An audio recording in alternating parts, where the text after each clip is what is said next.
الملك لا شريك له۔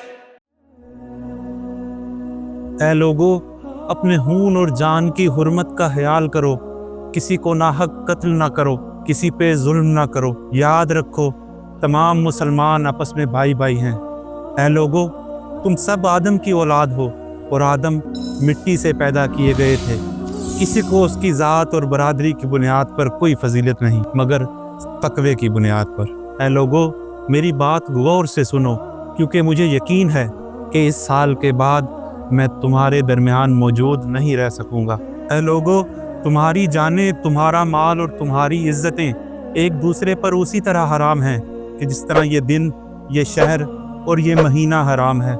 اے لوگو، کسی اجمی کو کسی عربی پر، کسی عربی کو کسی اجمی پر، کسی کالے کو کسی گورے پر اور کسی گورے کو کسی کالے پر کوئی فضیلت باقی نہیں۔ فضیلت اللہ کے نزدیک ہے تو صرف تقوی کی بنیاد پہ۔ یہ تھے تاریخ انسانی کے عظیم ترین خطبے کے چند نکات جو اللہ کے نبی صلی اللہ علیہ وسلم نے یہاں پر صحابہ سے ارشاد فرمائے تھے۔ آپ کے سامنے اس وقت 1,00,000 سے زیادہ کا مجمع موجود تھا، اور یہ وہ وقت تھا کہ جب یہ عظیم انقلاب اپنے بام عروج کو پہنچ چکا تھا، لیکن اس کی شروعات کہاں سے ہوئی تھی؟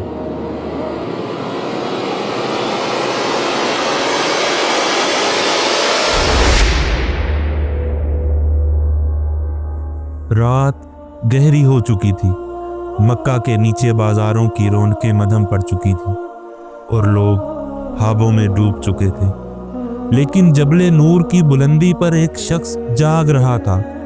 وہ تنہا تھے، لیکن حقیقت میں وہ سب سے زیادہ قریب تھے اس ذات کے جو سب کچھ تخلیق کرنے والی ہے۔ پھر ایک رات رمضان کے مہینے میں جب آپ صلی اللہ علیہ وسلم غار میں تھے، اچانک جبرائیل علیہ السلام اللہ کا پیغام لے کر آئے اور آپ کو کائنات کا سب سے عظیم اور سب سے بڑا پیغام دیا، یعنی اقرا۔ اقرا یعنی پڑھیے، پڑھیے اپنے رب کے نام کے ساتھ جس نے پیدا کیا۔ پھر یہ انقلابی پیغام مکہ کی سرزمین پہ پہنچا۔ یہ وہی مکہ تھا جو صدیوں سے خانہ کعبہ کا مرکز رہا، جہاں عرب کے قبیلے اپنی عبادات کے لیے آتے تھے، مگر وقت کے ساتھ یہ پاک زمین شرک، ظلمت اور جہالت کی آماجگاہ بن چکی تھی۔ خدا کی وحدانیت کا تصور کہیں گم ہو چکا تھا اور انسانیت انصاف کے لیے ترس رہی تھی۔ پھر غار ہیرا کی روشنی مکہ میں پھیلنی شروع ہوئی تو ظلمت کے پجاری اس سے خوف زدہ ہو گئے اور ظلم کی داستانیں رقم کی، لیکن اس روشنی کو تو پھیلنا تھا۔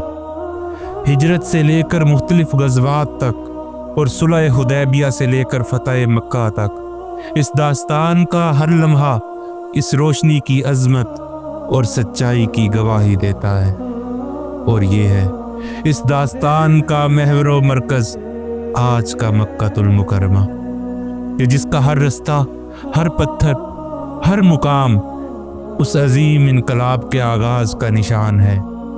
اس کی ہر زیارت عہد نبوی کے واقعات کو یوں محسوس کرواتی ہے جیسے یہ سب کچھ آپ اپنی آنکھوں سے دیکھ رہے ہیں۔ میدان عرفات کا وسیع و عریض میدان، جہاں حجاج رات بھر قیام کرتے ہیں اور کھلے آسمان کے نیچے رات گزارتے ہیں۔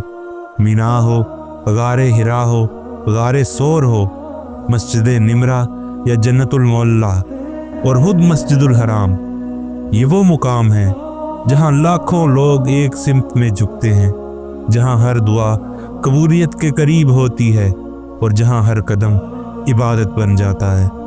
خانہ کعبہ دنیا کا مرکز، مسلمانوں کی محبت اور عقیدت کا محور، جس کا ہر منظر ایمان اور یقین کو مضبوط کرتا ہے۔ جب لاکھوں لوگ ایک جیسا لباس پہنے ایک جیسی سرگرمیوں میں مشغول ہیں، لیکن آپ نے کبھی سوچا کہ یہ منظر ہمیں کیا سکھاتا ہے؟ یہ ہمیں سکھاتا ہے کہ اسلام نے انسانیت کے درمیان ہر قسم کی تفریق ختم کر دی۔ یہاں کوئی امیر اپنے مال کے غرور میں نہیں کھڑا اور کوئی غریب اپنی غربت پر شرمندہ نہیں۔